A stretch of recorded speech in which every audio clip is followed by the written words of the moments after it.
In this video you will learn in 3 minutes the basics of the SMD code for resistors. SMD stands for Surface Mount Device.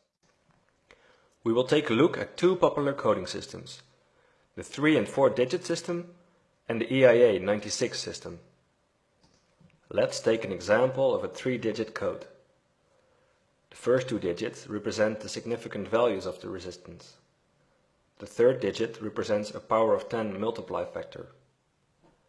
The resistance value is therefore 31 times 10 to the power of 2, which leads to 3100 ohms. Now we consider a 4-digit code. Here the first 3 digits represent the significant values of the resistance. This code is used for more accurate resistors. The 4th digit is the multiply factor.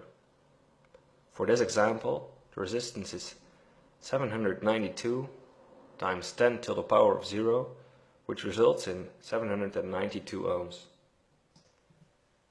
Now we will solve 4 examples which are a bit different. The first one has only a 0 and represents a so-called 0 ohm resistor with no resistance. This resistor has the letter R as first digit. The R represents a decimal, so this resistor has a value of 0.382 ohms. The third example has the R, or decimal, between the 2 and the 3, which means a value of 2.3 ohms.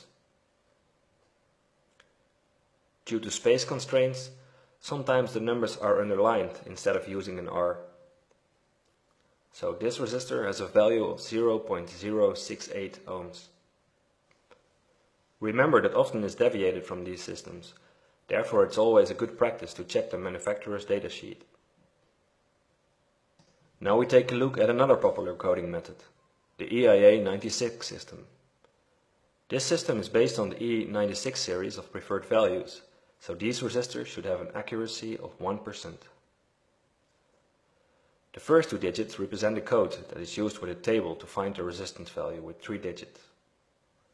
The third number also represents a code to retrieve the multiply factor. Let's solve this particular example. By looking up 38 in table 1, we find a value of 243. In table 2, we find that the letter C means a multiply factor of 100. This resistor has therefore a value of 24.3 kilo ohms. These were the most used SMD codes. To find the tables, or more information on resistor codes and standards, please visit resistorguide.com.